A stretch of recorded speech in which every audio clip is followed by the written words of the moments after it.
Welcome to another episode of Camp Disclosures Frequency Friday. My name is Jen. And I am Christy Oates. And so who are we? Why are we here? Why are we doing this live stream tonight called Frequency Fridays? Well, we're doing it so you can get to know us. We are the production team for Camp Disclosure. Jennifer, along with myself, and Aaron Yanni, who's going to be on in a few minutes. So along with about 10 or 15 other volunteers, I've been working hard all year to kind of put this thing together for you. And so now we're here to kind of let you get to know us and get to know what Camp Disclosure is all about, what our mission is, and our speakers. So I'm going to tell you just a little bit about me, and then I'm going to introduce Jennifer to you formally, and then Aaron Yanni, and then we're going to bring our speakers on.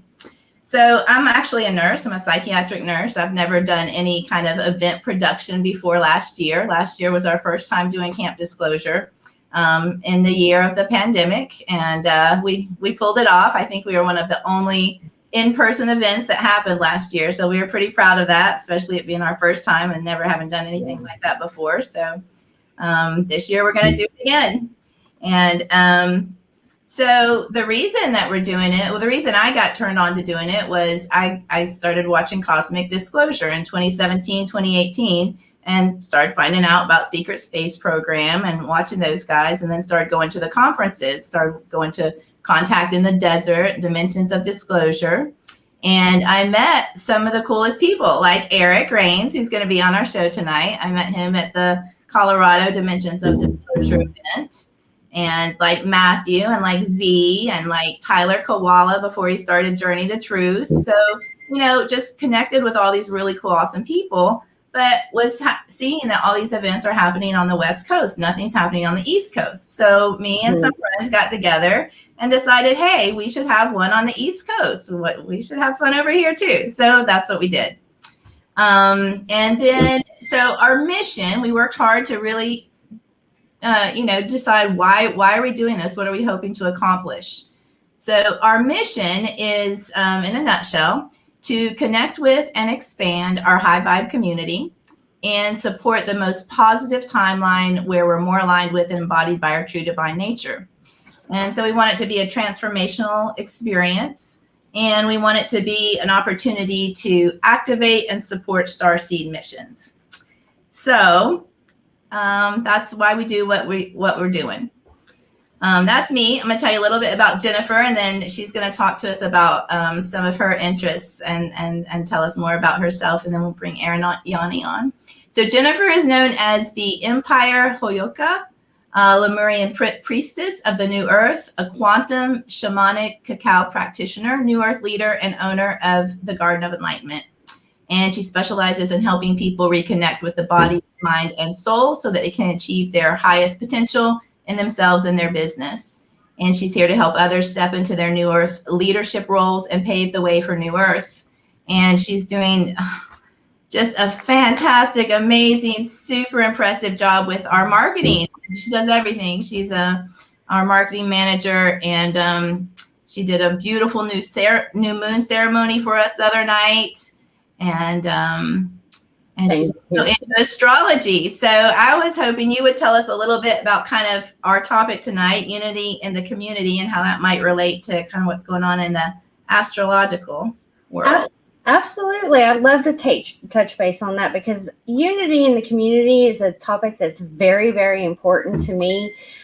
In my mission file, it has to be group related. We thrive when we come together, and with this, the solar eclipse that just happened, all these astral energetics, they're all playing a part. And what I would like to call what happened was it's like the great reset. We're hitting that reset button. So much is happening, but just like in a nutshell, the way that this solar eclipse happened, it was in Gemini. Gemini has everything to do with communication, those different personalities, and to have union, you're going to have a bunch of different personalities, and it's coming together. So you know, I know a lot of people, I keep getting messages today. A lot of people are affected by the energies that are happening.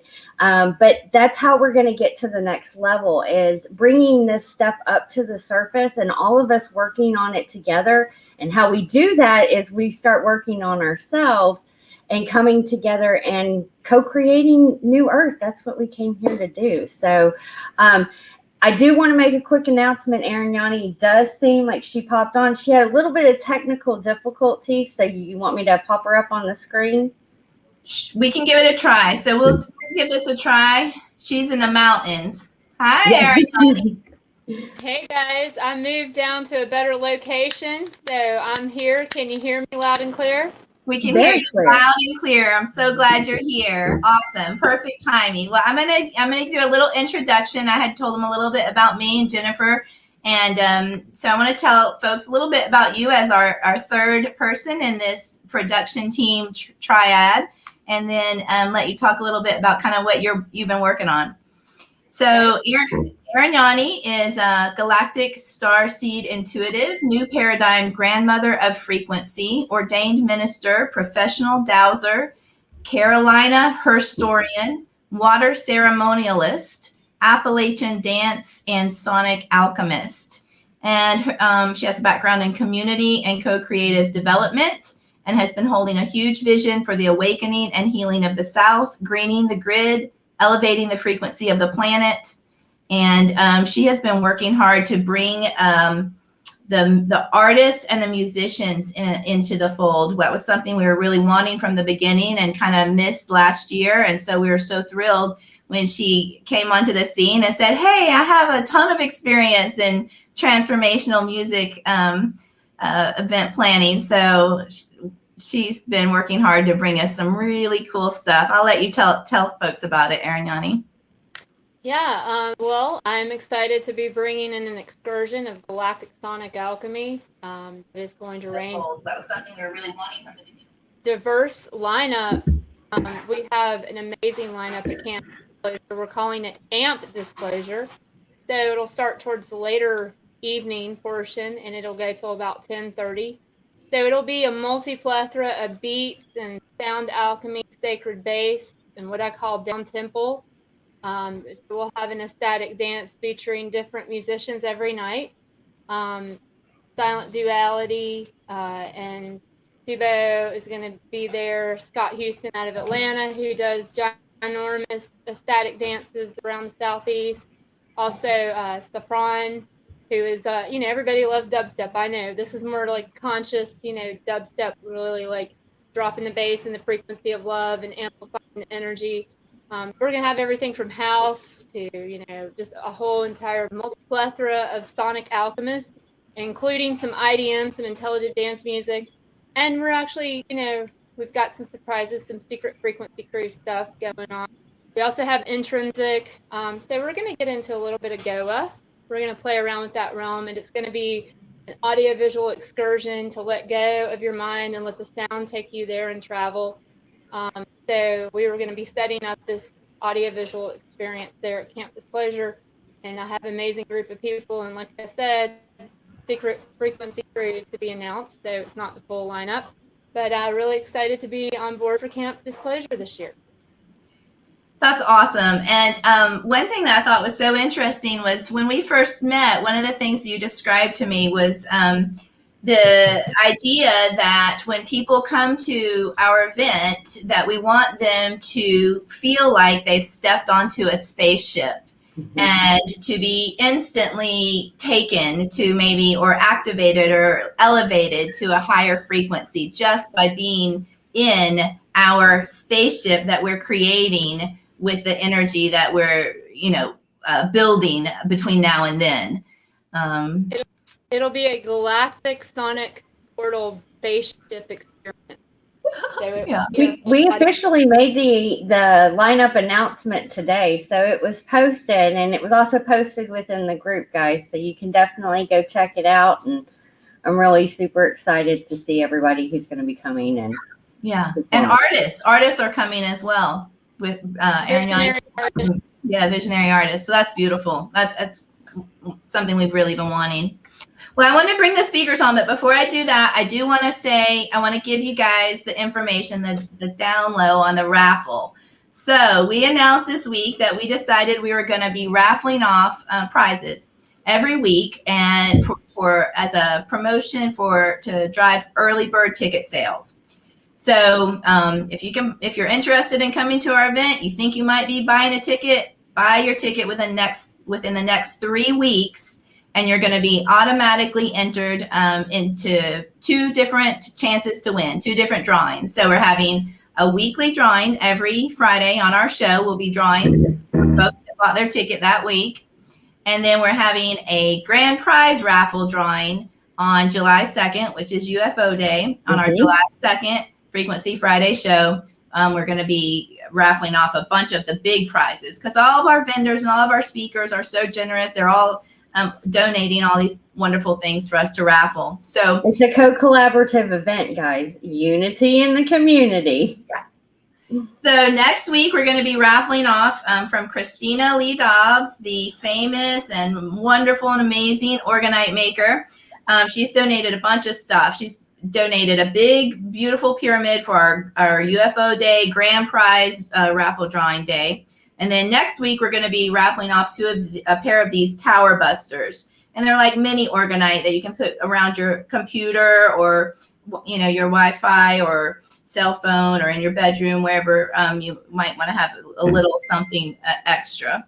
And so these will be raffled off next Friday. So if you and all you have to do to enter is buy a ticket, and you're automatically entered. And those come in handy, guys, during these astral energetics, because I know, like, me, I've been having a hard time getting grounded for the past 3 days, and I have a pyramid from Christina, and I have that thing by me, and it has actually been one of the things that has been helping me the most. So definitely, that's a prize there. You have your big pyramid with you there? I have it in my lap. So this is we're going to be doing something like this for the grand prize, a UFO Day raffle. And we're going to be showing pictures of this in the group, Facebook group. And yes. So know that buy your tickets within the next 3 weeks and you're automatically entered to win. The sooner you buy your ticket, the more chances to win. So tickets on sale now. So without further ado, and live stream tickets will be, I know folks are going to be watching tonight from the UK because Kahreela's on. So just for you UK folks, so we don't expect you to fly over here, but our live stream tickets will be on sale too. We'll have those available. So Jennifer, you want to introduce our guest for us? Yes, absolutely. Okay, so I had notes. I'm so sorry. Let me pull it up real quick. So first we have Eric Raines that's going to be popping on with us. Hello. And hi, Eric. How are you? I'm pretty good. I'm having fun. Good. Eric's with Unleashing Natural Humanity and does a variety of energetic tools ranging from parasite and implant removal, meridian clearing and balancing, crystalline organ rejuvenation, Golda Theta healing. Sorry, I cannot speak. And it's kind of a mouthful. Retrieval. He actually does a plethora of things. I love following him on Instagram is where I see you. And I just absolutely love what you're doing. And next we have Kahreela Anhara, who is a channeler, a temple alchemist healer, and portal guardian. Through her company Starlight Temple, she runs courses, ceremonies, and does earthwork travel adventures in service to ascension of Gaia and the empowerment of humanity. And we are very honored to have you both on the show today. Thank you so much for coming on. And yeah, it's a very important topic that we are discussing. Yeah, definitely. Well, and that's the thing is the unity in the community. Like we gotta start just making that connection, that bridge. And it's there's a lot of camps, there's a lot of lines in the sand right now, and the only thing that's going to get through that is love. And that's what we got to start with. Yeah, I agree. It's the topic. It's the most important topic. It's been a hot topic the past 2 weeks, actually. Well, I think, they don't want us to gather. That they can't stand that because, when we're together, we're much more powerful. We're going to create more. We're going to do more. We're going to love more. We're going to just be better people. And they can't have that. So when they see groups that are cohesive and powerful and effective, then they're going to purposefully, intentionally, through all different kinds of means, infiltrate, probably in ways we don't even know about. And even if it's just in energetic ways, if they can't get to us, they'll get to the people around us, and they'll try and create some sort of any kind of discord or contention to distract us off our mission. That's it. They just want to keep us distracted from keeping our eyes on the prize and creating new earth. So how do we overcome that? So what are that's the question on the table. What are the best methods? Would love, definitely, but it's so simple, just love each other. That's all. But I've always found things to fall into the alignment of as above, so below. And if you can understand things in a smaller framework, it expands out into a bigger framework, but the rules are always the same. Mm-hmm. And I come about all of my information through the body. I help people get rid of pain. I help people feel better. I show them how to find where trauma is stuck inside of them and then release it. And not just, get over like things, but fully transmute where the trauma is inside of the body, which transmutes the thoughts around it, the feelings around it, and the physicality around it. And from this base of understanding, it's given me a clear set of rules that literally everything follows by.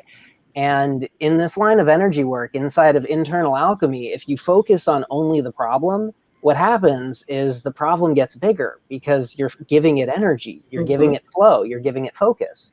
And so we need to know where the problem is. You can't just bury your head in the sand. You have to know where it is. But the reaction to it, it's the engagement with it. That's what starts to build it up, because it's like that thing right there. I have to fight that. I have to get rid of that. That's the enemy. That's the thing. It's like you're giving it all of this attention. And what you're not doing is giving it space to start recognizing where it's not like that. And that's, I think, really where the attention and the focus needs to be drawn, because if we're only focusing on the problem, we aren't paying attention to where we actually have power, to where we can do something, to where we can find where that space of trauma is, and then we can find where that space of trauma is not, and we can start making this a beautiful space, because it's not about fighting, it's about healing. And the body showed me time and time again, if you go in there swinging fists, you're just going to cause more wounds. And if it's already hurt to begin with, and we know if it's hurt because it doesn't feel good, whether, it's a thought or an emotion or a physical sensation, it just doesn't feel good. And if we go in there swinging, what's going to end up happening is you're going to punch something that's already black-eyed, now it's got two black eyes. Now it's pissed off. And, now there's a reciprocation. And if we start looking at the physical reactions around us, the quote attacks, as nothing more than they're reacting to their trauma. They're reacting to their own internal wounding. It A, doesn't make them less responsible for their behavior, but B, it gives us an understanding so that instead of wanting to retaliate, it's like we enfold. It's like, oh, come here, you angry, what's the matter?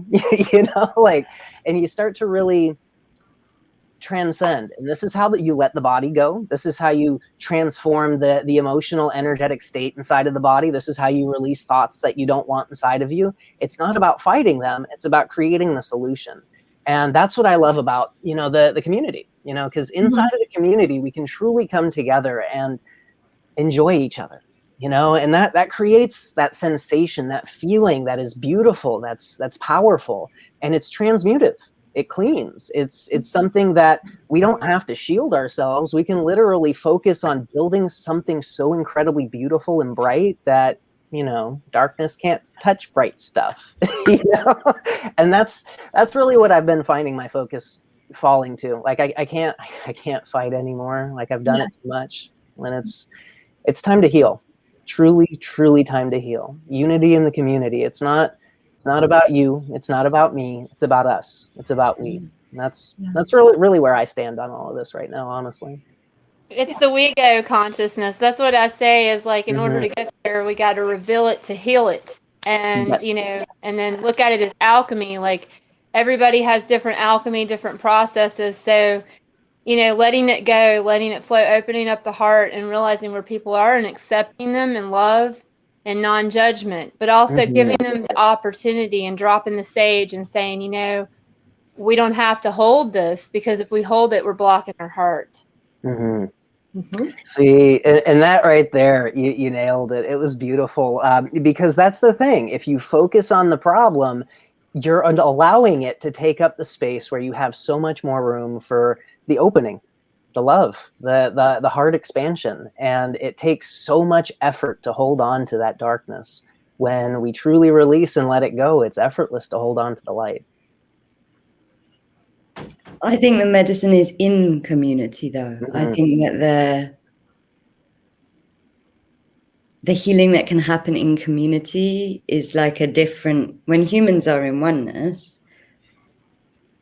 and then you do the shadow work or the womb work, then you're doing it for the collective consciousness, because you're doing it in collective, and a bit like you say, you know, as above, so below. And my guides gave, so in lockdown, the winter lockdown that we had in the UK, which was from like November right through to March, my guide suggested a certain type of ceremony called held in prayer, which is when people hold constant prayer over each other. So we were like, we need 168 prayer keepers. I think we ended up having about 300 booking. So every hour had to be booked with a prayer slot for 6 weeks. And the guides explained that what that ceremony does is bring the human heart into oneness. And they were like, but why it's so important is it's exactly like the starlings when they're in murmuration. So when a starling, which is a tiny bird, is on its own and in its kind of individualism, it's pretty vulnerable, and it's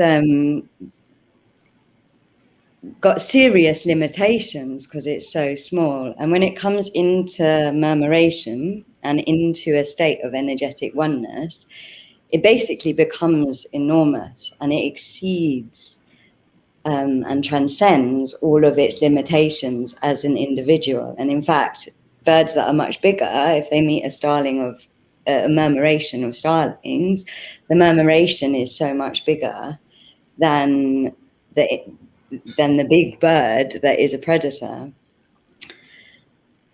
And the guides went on to kind of explain that, like, what that does on a kind of consciousness level is when you're in that state of oneness, you immediately become unlimited, because you're in that state of unity that is like being in the murmuration of starlings. And so manifesting is stronger, immunity is stronger, everything is stronger. And so to me, and that's one of kind of many things that my path has repeatedly shown me about community, it's like the solution is in the community. It's not like we have to heal to get to community. It's like if we come into community, then the healing is just going to happen, because it brings us into a different state of possibilities.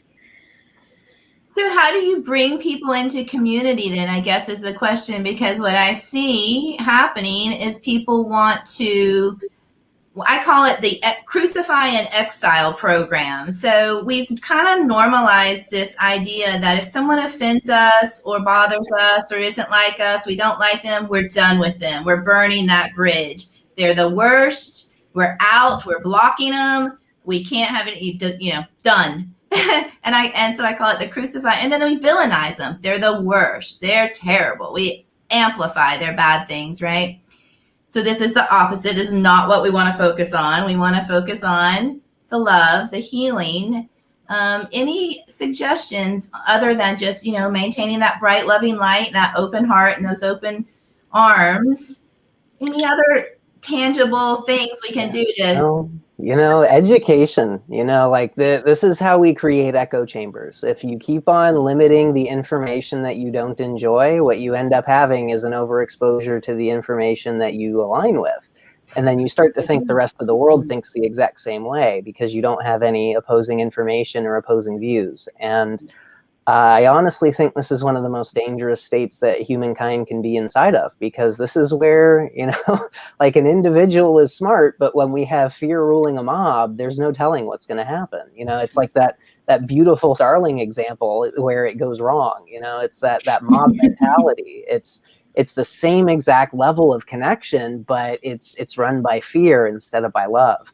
And I don't think we've honestly really seen a true community that has been run on love. I think we've seen multiple people trying to start it up. I think we've seen it many times trying to get some type of a fuel, some type of an exploration to go, but I don't think we've actually seen one yet. And I think that's what's so important about these types of events, is because we can start to come together to try to figure it out and experiment and play and turn this reality really into our alchemical lab, where if we can touch it, we can change it into whatever we want it to be, including the bad stuff. Look at nature, like death and decay, that's turned into, compost for brand new life. So like there's all kinds of things that we can do as a community, but I really think it just comes down to the individual amount of work, because eventually what's going to happen is when this really starts, it's not going to be about, well, these people are saying this and these people are saying this. It's like, well, we need to get this done, and then we need to accomplish this, and then we need to move on to this. And it's going to start creating a system that draws people into it because it's of value. And that's really what I see starting from all of this, is a space to where it's no longer theory and we put it into practical application, because, results are the only thing that matters. And I don't care what anybody says about it. I don't care if you have 1,000 people saying the same thing. If the results show differently, then unfortunately it's not correct on their level that they're looking at it. And that's what we have here, is a system to where we can completely and totally ignore what's said and study the results of it. And from here we can start to build, because we've got so many people who are coming in who are hardwired directly into soul, that have these damaged little human attachments, connected into all of that. But we all want the same thing. We all want to be happy. We all want to express the feeling of contentment and satisfaction and seeing the world around us experience that too. And if you don't want that, then that usually means there's something in there that is hurting. And we can find that and clear that out. And usually once we have a clean template, you have a very generous, benevolent, healthy, happy person who wants the rest of the world to be that way as well. And I don't think we can sit here and do the he said, she said thing and get away from that. I think we have to completely just flip the board and start making something brand new and build something of value that helps, that heals, that creates. And that's where this is going to start going, because this is what community creates. It's the idea of the village groupthink, not the individual that can pull this off. Like, we have to have the hive mind going, the starlings. That's exactly what I was going to say, was hive mind, collective cohesion, and also we're co-creating conscious community. This isn't just a 3D vision, but the thing about it is, when we heal this in our visionary pursuits, then we're going to heal it for the world. Even if we're doing something visionary, that gives the momentum to move and to acknowledge it and address it, not to ignore it. I see a lot of spiritual bypassing going on, and it's really sad how divisional it is. And we have all these visionary ideas for New Earth. New Earth does not make room vibrationally for all this division. So how we can move it forward is, be legit, speak our truth, and be authentic, and say, you might have offended me by this, or you hurt my feelings, or I'm being straight with you. I'm speaking from my heart. I want to share this with you. Can we resolve this and evolve this into a place of love, so this can be transmuted and transcended? Because it's powerful. And I do feel, because I see it in so many circles, and I see it divide people, and I see the division tactics, and then all of a sudden you have people self-isolating or isolating within these spiritual groups. And it's like bringing in the old paradigm into the, new visionary. So I think it is talking about it, and even looking into like elder council and really like speaking, passing around the talking stick. Okay, so what happened? All right, this person, blah, blah, blah. Okay, well, what is your take? And then finding the heart where the disagreement did not, where it happened, and then healing that part. But it is so essential for New Earth to really get clear and to realize that we have to really look at these situations and offer that peace feather. Even when you offer somebody a peace feather, sometimes they can say, "Nah, I'm not ready." And that's great. At least you can say, "All right, well, I've done my part. I've spoken my heart." And when they go around still gossiping and talking and being in a lower vibration or negative, you can love that person from afar and realize that they're going to go through their healing process, because we're not the same as we were 5 or 10 years ago. So we're all here to evolve. Mm-hmm. Yeah, I would say that one of the things that really shifted me about community was actually understanding it. Because, I was brought up in London. Like, London is like individualism.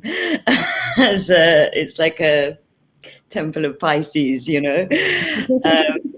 so I had so, a lot of my work is about shadow and belief systems. I had so much conditioning that was almost terrified of community, because London and that mentality is the polarity in a way of the idea of sharing is caring and all of that.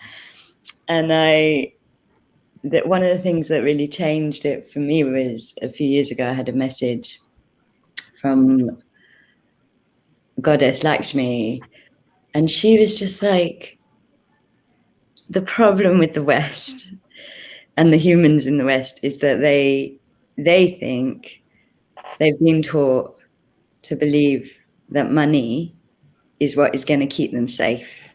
And ultimately, nearly every wound is a survival wound in the end. Like, we can be these souls in these higher selves, but our human survival instinct is usually the thing that triggers up the wound. And the wound is nearly always about safety. And she was just like, money won't keep you safe. Money is a growth energy. Any growth energy by its nature can only make you vulnerable. It can't make you safe, because it's going to make you grow. And she was like, the whole problem that's going on in the West is that humanity is trying to get from money what it's meant to be getting from community. Because the only thing that can keep you safe when you're sick, when you're small, when you're dying, when you're in trouble, is community. And that message for me almost flipped. It like flipped a load of belief systems in me that I didn't want to have on a conscious level, but I hadn't really had it spelt out in that way. You know what I mean? And it was like, so when I want to feel safe, when I'm in that emotional state and in that triggered state, I actually need to turn to my community, because they're the medicine that is going to make me feel better. And I think the more people understand it, and obviously every tribal culture does understand this, but the more people understand this, the more it will naturally become a value and a turn to and a part of our belief system to use community as medicine, use community for the healing, use community to make us feel safe, if that makes sense. Mm-hmm. That was beautiful. You nailed that. It's all about survival. It's always a fear wound. It's always, I'm not safe and I'm scared that this is going to happen. And this is what creates those divisions. And what was mentioned earlier too, like there is no room for all of these divisions. And we've got all these different ideas that are, it looks like they're against each other, but in reality, what's happening right now is everything that we possibly could ever need is being birthed in this moment. And if we stop looking at the ideologies or the people behind it, and we look at these pure concepts and how to apply them, it's going to be like this vast mosaic, this puzzle piece that, it's like, they've got this piece right here that fits perfectly in with this. Yes. Look what that does now. Oh my goodness, did you guys know this? And then somebody else is going to be like, you guys, this fits over here too. And it's going to be all of these different ideas and these connections that's going for the core, that this one whole thing that's coming through. And it's all these individuated spaces of spirit that's blossoming these perfect ideas into existence. And if we would just harmoniously work with each other, it would be one of the most powerful upheavals of the status quo we would ever see. Like our way of life would change like that overnight. And I don't know if you guys are focusing on some of the stuff that's going on with like the AMC and the GameStop stocks that are happening lately, but this is proving how powerful the collective is. So let me just kind of give like a quick background here. So long story short, hedge funds, these are the guys who got bailed out in 2008, 2013. Pretty much took people's retirements and bankrupted a bunch of people because they were too big to fail. Well, they do something called shorting a stock, where they borrow it, they sell it, and then they have to pay it back when they crash the price of the stock. And so then they pay it back for pennies on the dollar and make an absolute killing. A whole bunch of people started to figure this out, and they said, well, hey, if like each one of us, there's like 100,000 people here, if we each bought one of these stocks, it would drive the price up, and they have to pay it back. So it means that the price would go up and we could sell it when it goes up. And so what ended up happening was like, there's like this huge revolution that's going on with so many different people. You have every different creed of mankind right now who's on the edge, like, the heck with these hedge funds, like, yeah, you're my buddy, you're my brother. We're going to take these guys down, and it's creating a mass wealth redistribution right now. Because people were able to focus on the one thing, and they recognized that one thing was going to allow them to A, bring justice, bring a balancing of the scales for what they feel was wronged, and B, create something better for them. And they're not trying to attack. It's more along the lines of like, I'm doing this for you. If we all do this together, then we can totally change everything. And they are.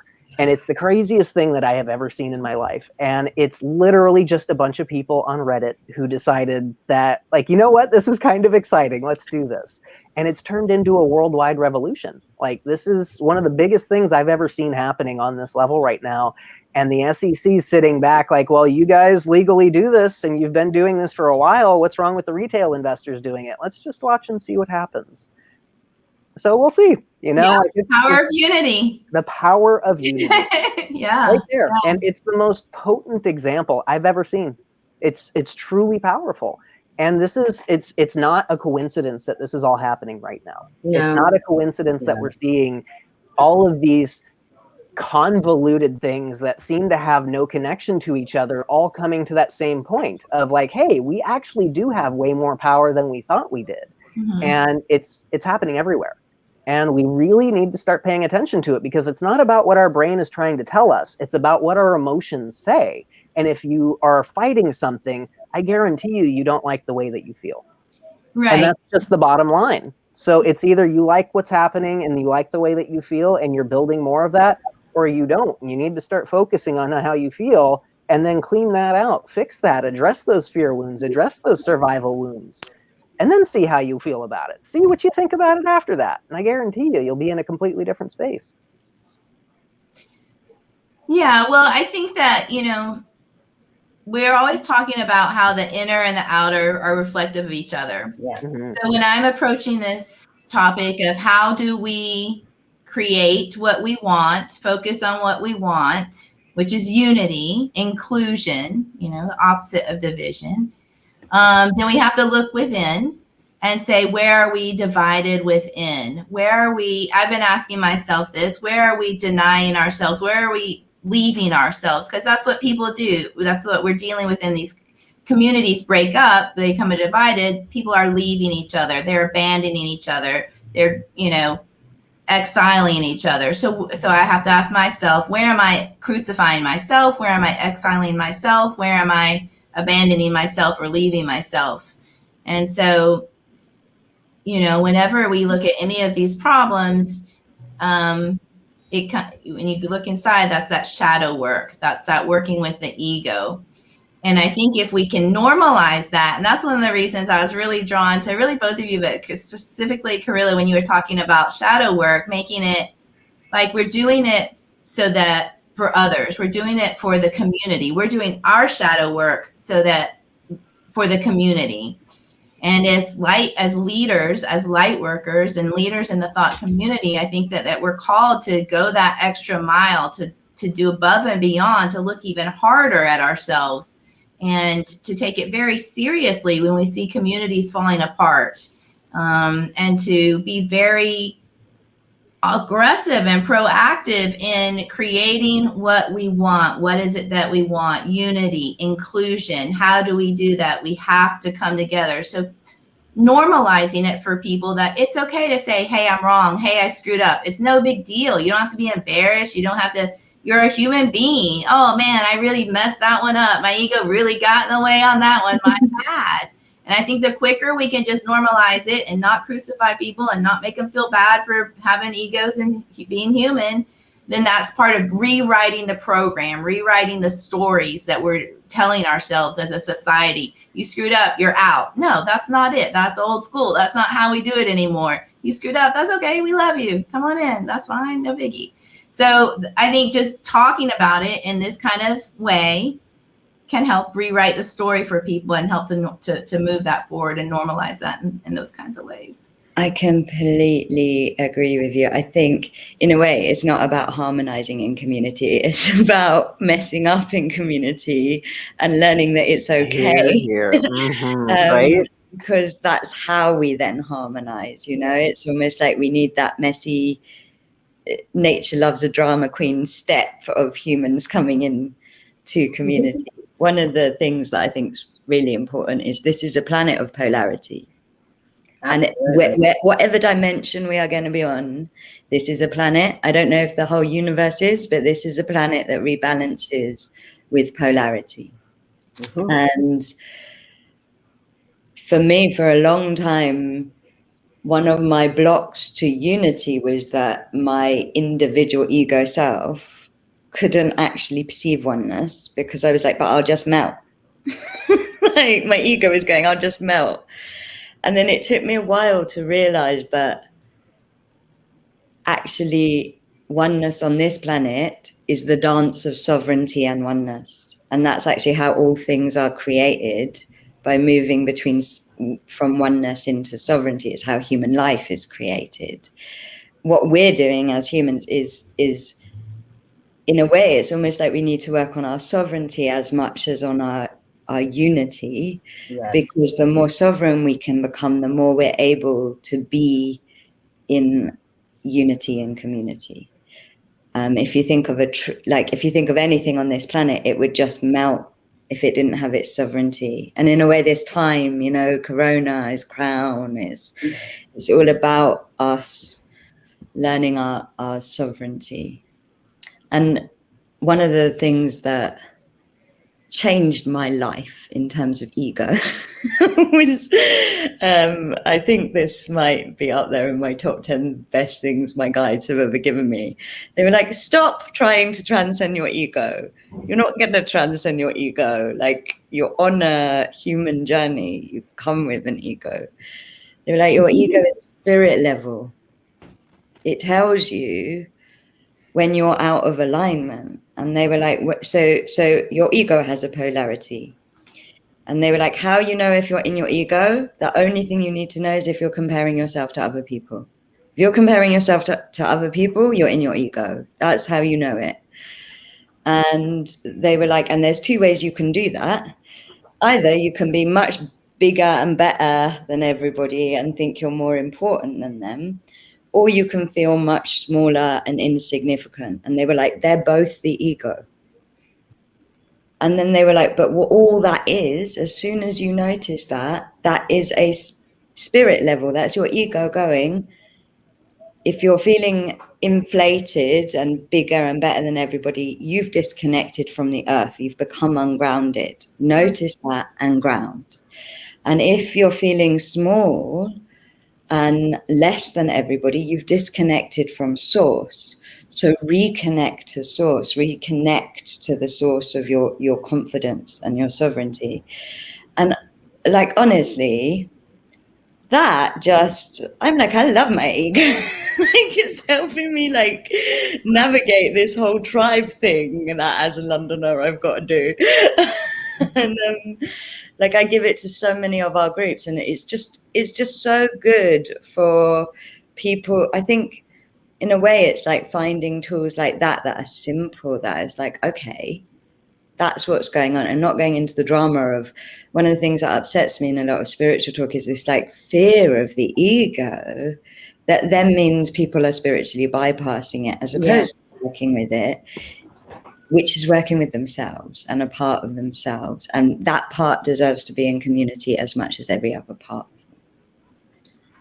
Yeah. I think what I really have felt about that, because, you know, I say we go, and the example I like to use is one were a little flame as many were a burning supernova.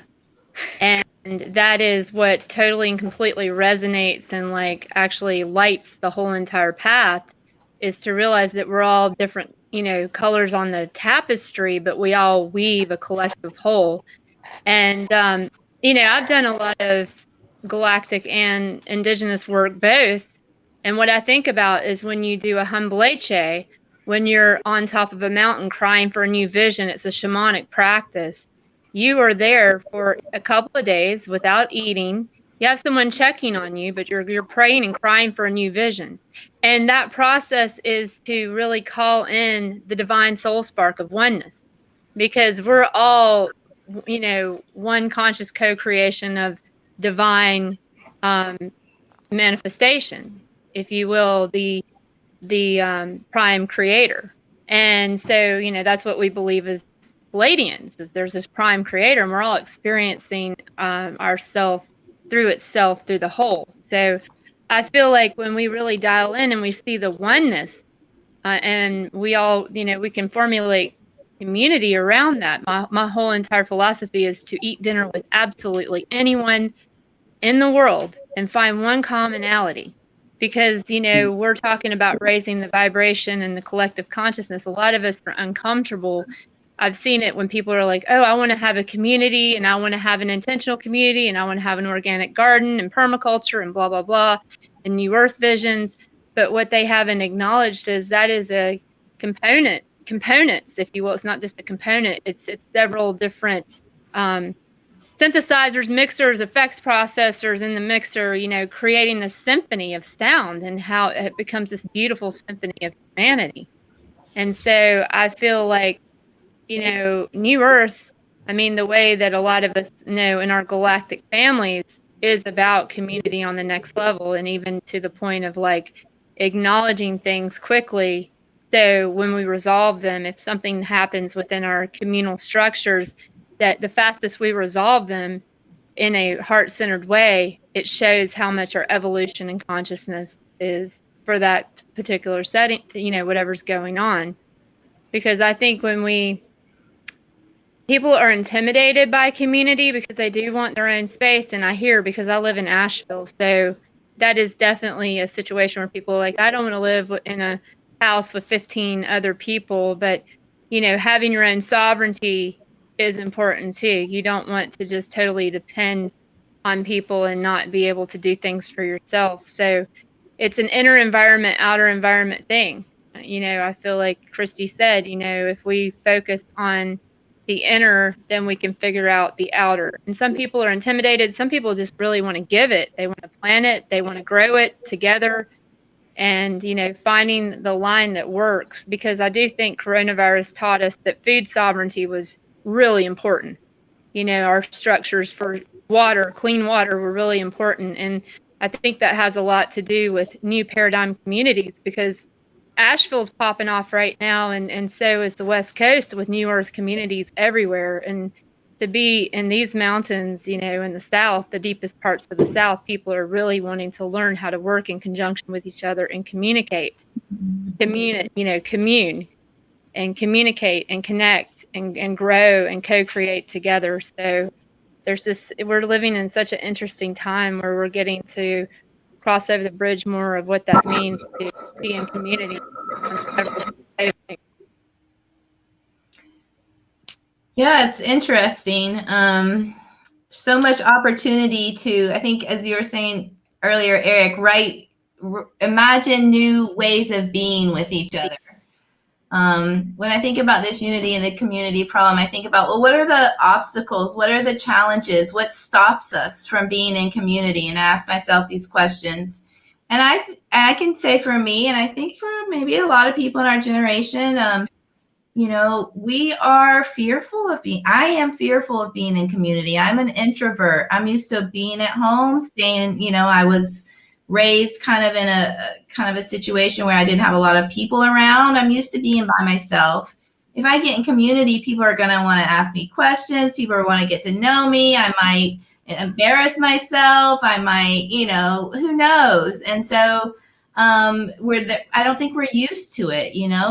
Of course, the powers that be try hard to keep us separated and isolated. So we're not as used to and as comfortable being in community. So how do we overcome that obstacle and create something new, imagine something new, and just experiment? Opportunity. What's that?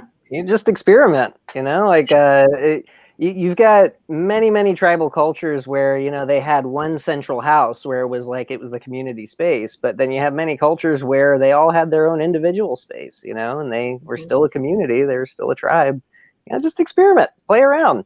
Just because we're, trying to make a community doesn't mean we all have to live in the same structure. Yeah. I personally, I go crazy. I can't do that. I have to have my own spot. No. Yeah, and I'm not even talking about living in the same house. I'm just talking about having a group or a network of friends that you can go to. A lot of us are very introverted, and then we get caught up in this work thing. Just like you said, well, what if I do something stupid? All of these things. That's just fear.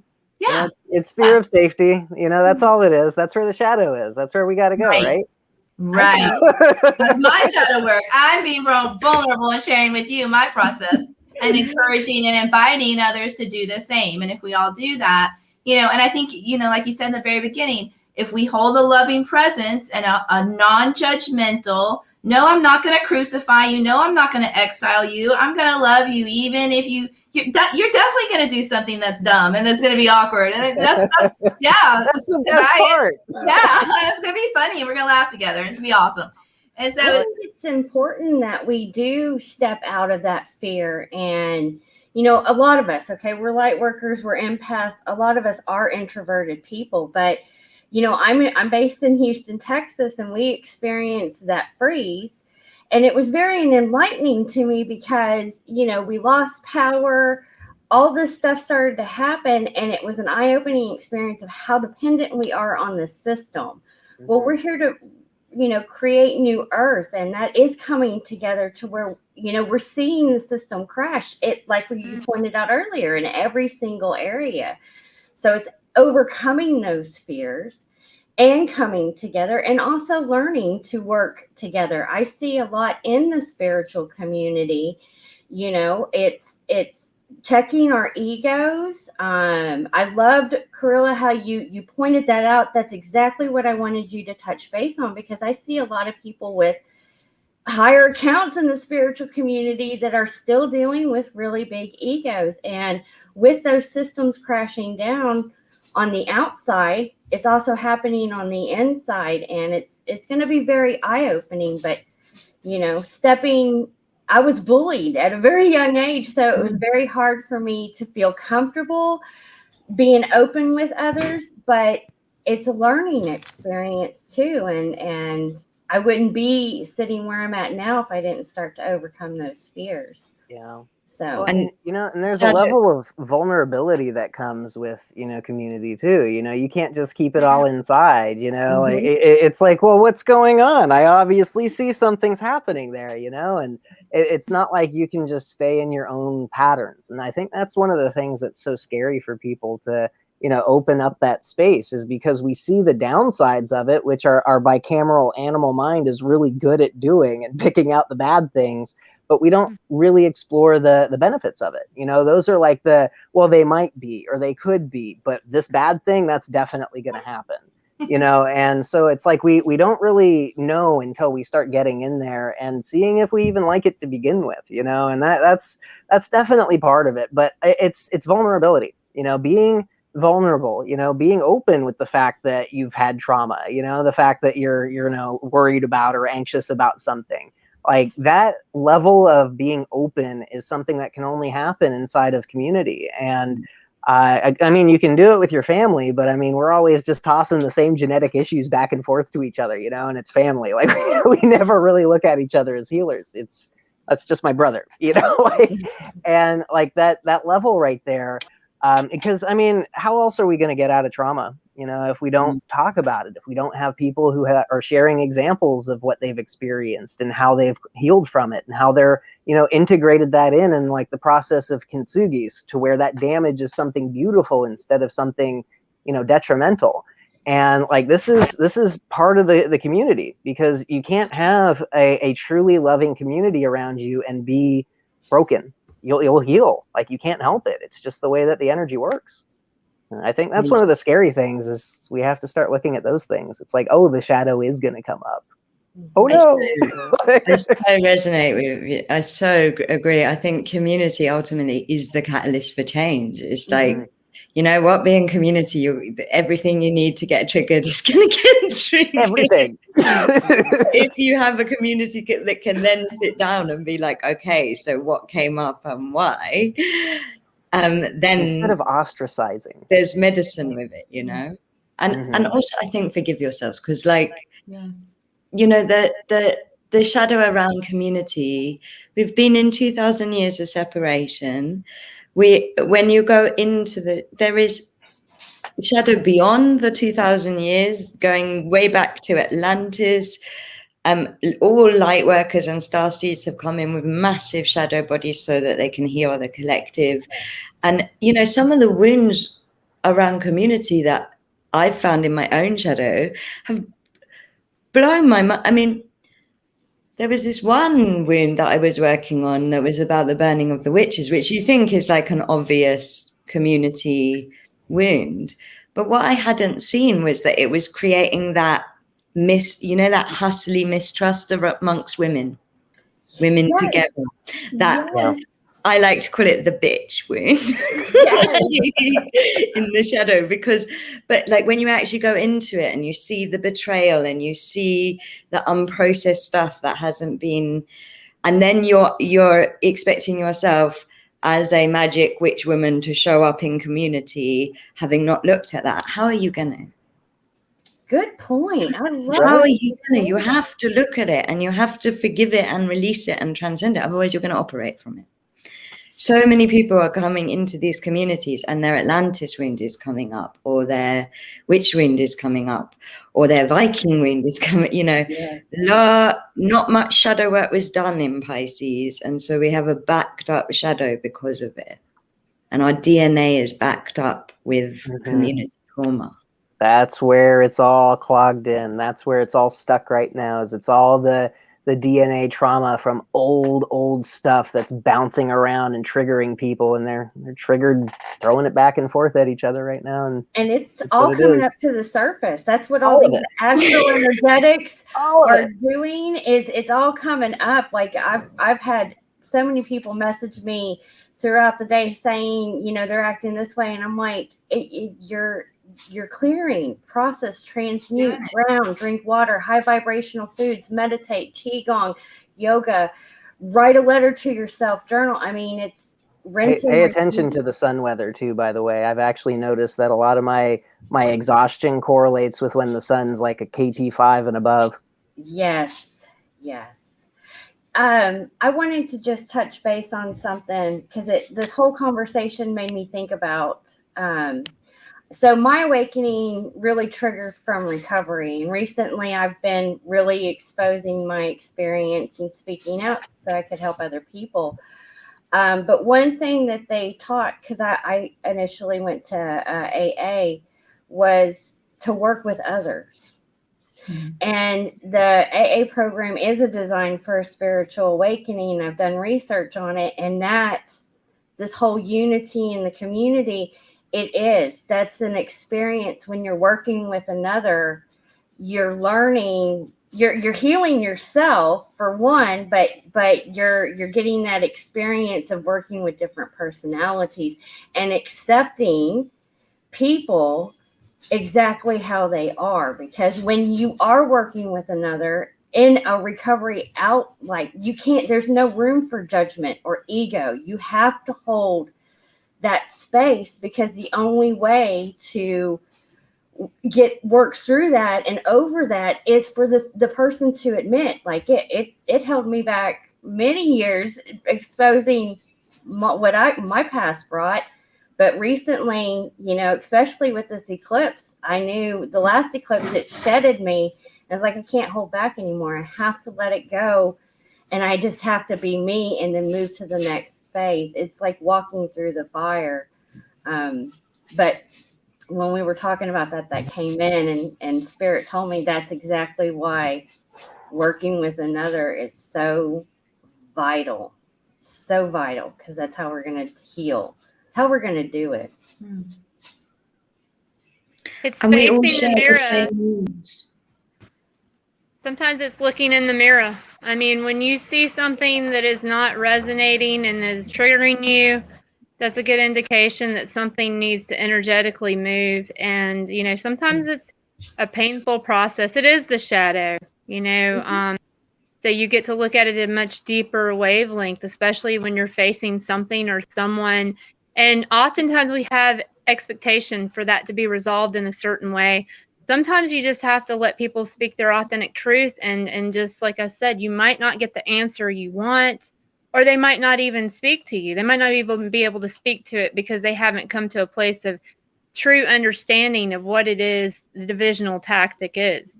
And I do truly feel, we're living an interesting time where so much is being thrown at us as light workers. Like, for example, I was just beginning to go, well, should I give up with this call tonight because I'm having all these crazy technical difficulties? And no, I mean, it's about bringing your best forward, if even looking vulnerable sometimes, and saying, you know what, it's just like when, a situation arises that you acknowledge your part and they acknowledge their part. And if they don't, you don't have expectation. Now you're cutting out. It's Mercury. They keep. You froze. Oh no. Keep on. Sorry, Arianyani, you're The frozen. division tactic that is going on within the I just, in closing, said you can only do your part up to a certain part. You have to let that other person go through their whole process. You just acknowledge your part. That's what I was saying. That's how we're going to move it forward, is we just acknowledge, even if it's embarrassing, But another thing we have to be careful of as spiritual people is not to backbite, not to spiritually bypass, not to continue the circuit, because especially for holding space in a container for a group or something, you got to be very aware of how to just allow that energy not to take over the emotion of the situation as well. Definitely. I definitely agree. Well, you guys, we've been on for about an hour. I wanted to give you guys an opportunity to tell us a little bit about what you might be talking about at camp this year. Yes. I am Eric Raines of Unleashing Natural Humanity. So obviously I'm talking about Unleashed Humans. So pretty much what I'm going to be talking about is I'm gonna try to, because I don't have anywhere near as much time as I would need in order to do like the whole in-depth understanding of how the body ties in with these processes here.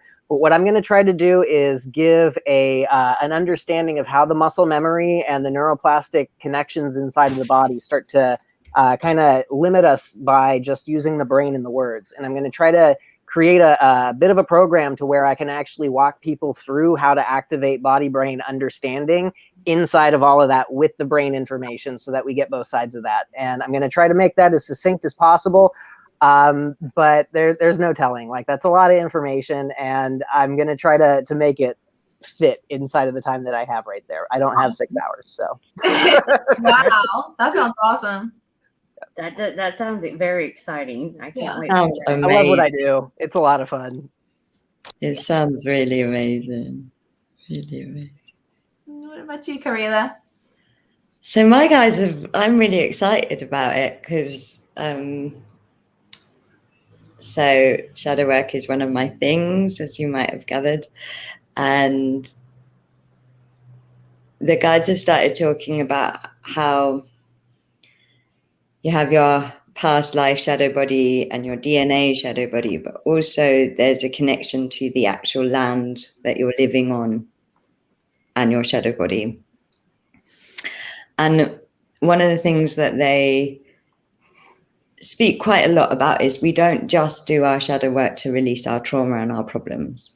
Also in our shadow is our potential and the things that are beyond our limitations. And so we dig and do all of that excavating of witch wounds and stuff like that to get diamonds that we also need. And that shadow work, shadow work's recycling. It's about recycling the belief systems that are creating, it's the alchemy work that we all need to do as light workers.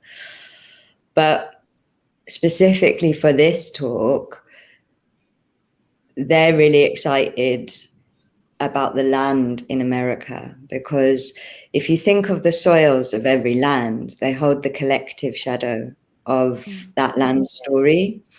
And what they say is so important about the soils of America is it is essentially out of everywhere in the world, the land of freedom, because it was free community-based indigenous land. And then it was set up by people that were seeking freedom from state.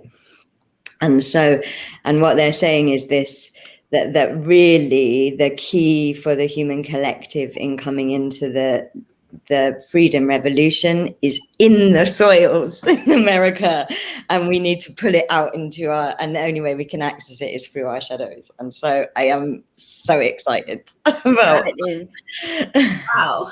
Awesome. So we're going to be releasing shadows at camp and managing them, dealing with them, enjoying, embracing them, loving them, learning from them. Awesome. I used to resist doing my shadow work, and I take advantage of it every time. Right? Like, I have a little, it's called E+R=O, and that is your emotion plus your responses equal your outcomes. Mm-hmm. So anytime that any type of emotion comes up, not even like, negative, my triggers or whatever, anything that comes up that gives me a feeling, I like to analyze it and look at that and where did that come from, and also go back and see how I reacted. This is the key. This is the changer. When you go back and you see how you reacted the first time to that emotion, how was that outcome and how did it play out for you, so that the next time it comes up, you have that awareness and you're like, no, I choose a different outcome this time. Let's see how this works. So yeah, I'm happy to do all this. I'm really excited to see y'all both at camp. Thank you. Yeah, it gets to the point to where, it used to be like, oh God, there's a fear. Now it's like, oh, there's a fear. Where's it at? What do I get to do now? And you start getting excited, and it's like, oh, where is it? I can't wait. And ultimately, your life changes because your shadow is, when we work on your shadow, you're repotting your life, and it's a it's not a healing technique; it's a manifesting technique. Mm-hmm. And it's inner activism. You know, if you don't like what's going on the collective level, you're seeing the collective shadow. And if you're seeing it, it's in your shadow. So uproot it there. Yes. That's it right there. Thank you. And don't need to that's one of fight the it out things. here. Go in and uproot it. Yeah, and see, that's one of the things, one of the biggest lessons that I've recognized from this work right here. It started off all with like the negative entities and the implants, and it was like, oh God, their demons are attacking humanity, gotta fight, you know? And like one of the biggest things that I recognized from all of that, because I lost that war horribly. like I ended up with like PTSD, it was bad. But like one of the things from this is recognizing simply the fact that if it can touch you, there's something inside of you that is of that level. And if it's something dark and you don't like it and it can touch you, that means that there's something dark and that you don't like inside of you that's inside of your awareness that you don't know is there. And that's the shadow. That's where we got to go look. And if you see something you don't enjoy and it triggers you because it's out there doing whatever it is that it's doing, there's a part of that inside of you. And that's why we have to go in. Yeah. Awareness is the key. Knowing is half the battle. But there's Right? no battle because we're Right. alchemists. Denying Right? now. Knowing is half of the healing. Yeah. Awesome. Well, Beautiful.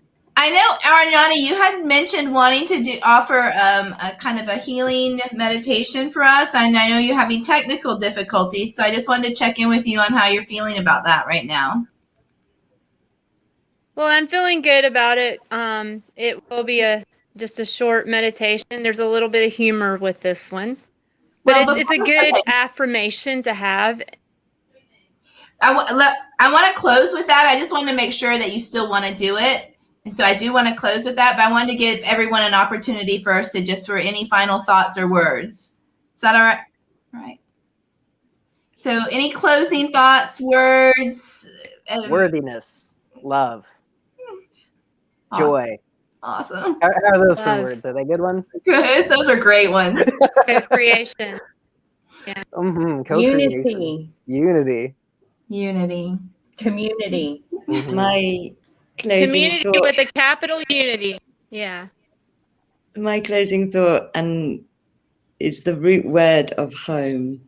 And I know how many starseeds really struggle to feel at home. The root meaning of the word home is village.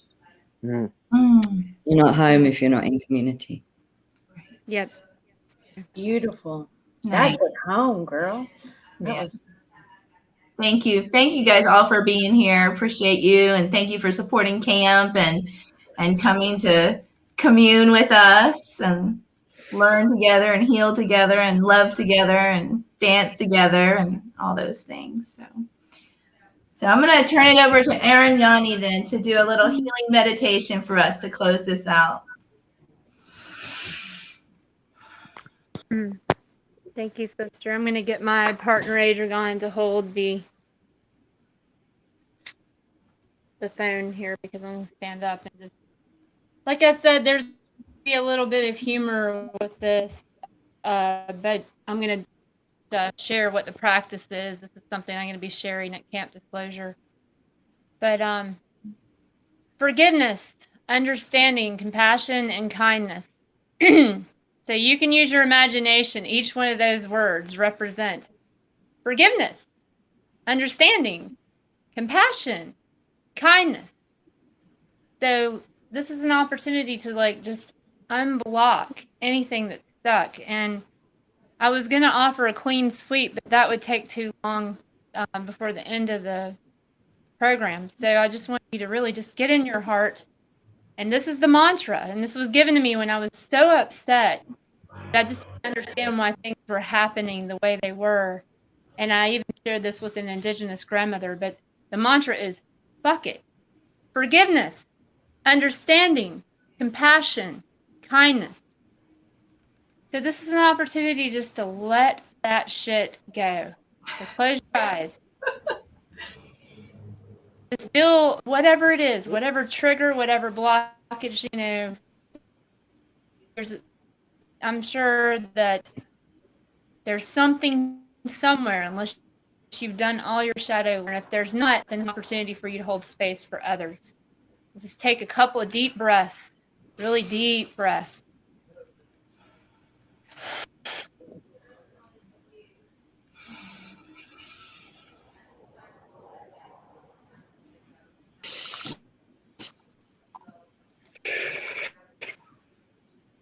I'm allowing myself to forgive.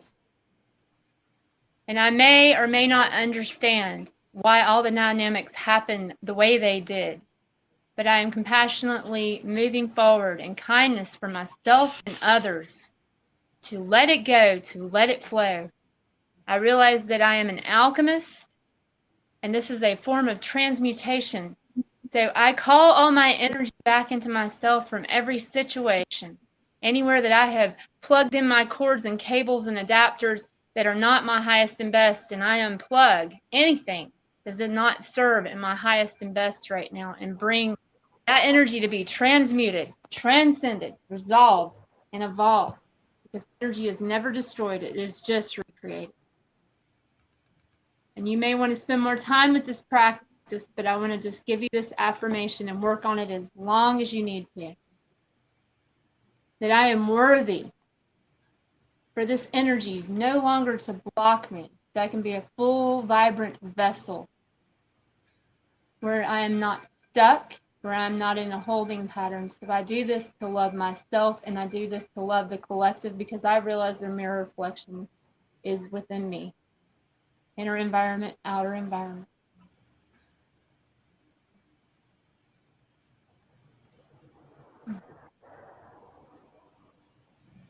And so it is.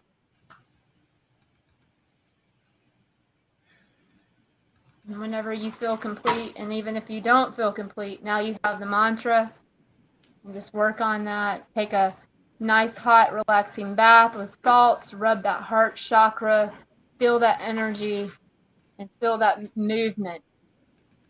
And just see it as taking a big cosmic dump, and let that shit go. Beautiful. Thank you. Very nice. Thank you. Thank you. Thank you. Thank you. Ultimate Conte. Well, what a beautiful community I feel that we are creating together with camp. And so thank you for helping us to create that, and to be here for others who maybe are just learning and curious and wanting to find a community. So thank you for holding space with me here for that. Yeah. I can't wait to see you guys in August. Yeah, it's gonna be fun. I'm Thank you, excited. guys. It's gonna be fun. All right. Good night. Bye. Thanks everyone for joining us. Bye. Bye. See you guys later.